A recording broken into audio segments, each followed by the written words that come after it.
"I don't shake hands with employees," Victoria Sterling declared, recoiling as Daniel Carter extended his hand. Silence filled the Sterling Dynamics boardroom, where 5 executives exchanged subtle smirks. Daniel, 42, calmly lowered his hand, betraying no emotion. "I understand perfectly," he said with measured calm, adjusting his watch, a gesture no one could read.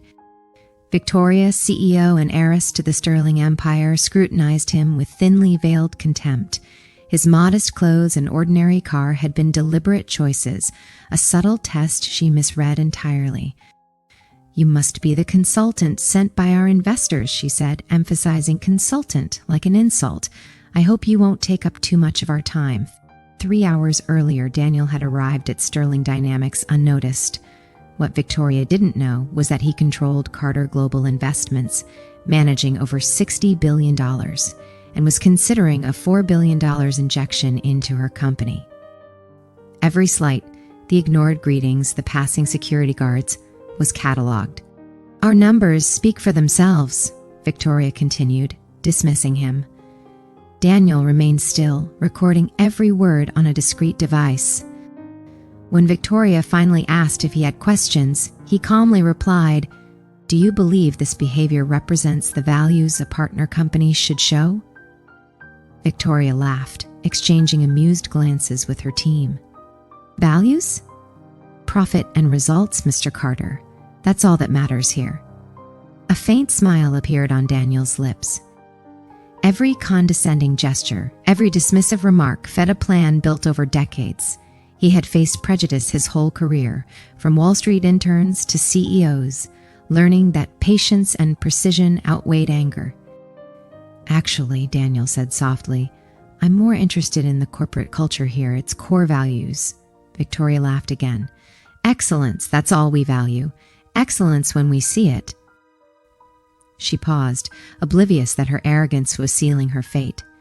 Daniel's phone vibrated discreetly. Marcus, his right-hand man, was executing Phase 1, suspending the $4 billion investment, alerting major investors and financial regulators to ethical concerns. Victoria, oblivious, continued belittling him. Companies like Sterling operate at a level requiring proper education, connections, and experience in the circles where real decisions are made. Daniel adjusted his watch again. "Interesting how inherited privilege is often confused with earned competence." Victoria's face flushed. "How dare you? My family built this company from the ground up." "Public information, by the way," Daniel replied softly, noting her initial $50 million loan from a family trust. Morrison slammed a fist. "Who do you think you are?" "Someone who knows the real value of things," Daniel said, his eyes revealing nothing but controlled authority. Victoria attempted to regain control, summoning confidential Meridian project reports. Unbeknownst to her, Daniel had already accessed the files legally, uncovering 3 years of delays, $600 million over budget, and potential corruption. Within minutes, Daniel identified accounting irregularities, overbilling, and federal environmental violations. Victoria's confidence faltered. "Only someone with inside knowledge could know this," she whispered. Daniel smiled discreetly. "Just someone who pays attention to details." Her phone rang repeatedly. SEC inquiries, journalists, civil rights activists, and investors, all alerted to discriminatory behavior and corporate mismanagement. Marcus activated Phase 2, the 43-minute recording of Victoria's arrogant, racially tinged remarks was sent to media outlets worldwide. "I don't shake hands with employees," Victoria's voice echoed.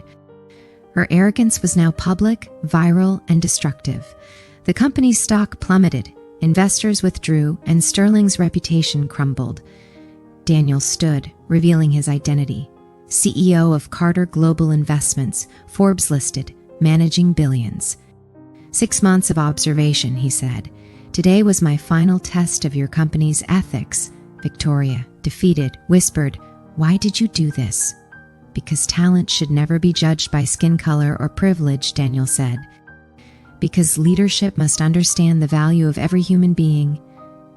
He left, leaving her empire in ruins and reporters gathering. 6 months later, Daniel gazed from his Manhattan office, Carter Global Investments thriving, his firm now a global standard for ethical practices. Companies worldwide adopted his diversity protocols. Victoria Sterling had lost her fortune and influence. Daniel's revenge was not personal destruction, but systemic change.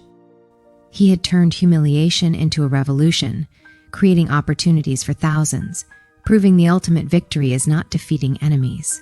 It's building something so extraordinary that prejudice becomes irrelevant.